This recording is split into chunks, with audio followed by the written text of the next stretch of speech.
دوسرا تعمق، گہرائی اور نظم قرآن کے سلسلے میں، یہ دوسرا بالکل گوشہ ہے۔ میں اس گہرائی کے لیے کبھی کبھی مثال دیا کرتا ہوں کہ ایک ہے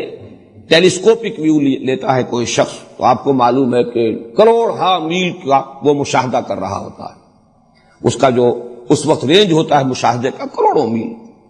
ایک مائکروسکوپ پر ایک نقطے کے اوپر فوکس کر کے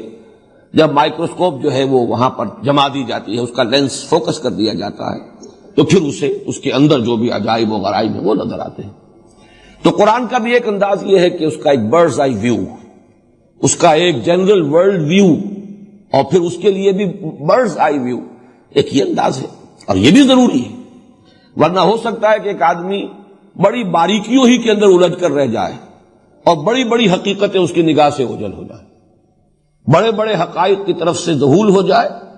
اور بال کی کھال اتارنے میں ایک شخص اپنی زندگی گزار دے۔ تو الحمدللہ کہ جہاں پہلی سورس میں وہ ایک وسعت ہے، وسعت اور حرکت،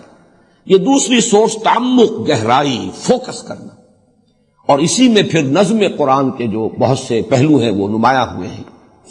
یہاں بھی ہی این،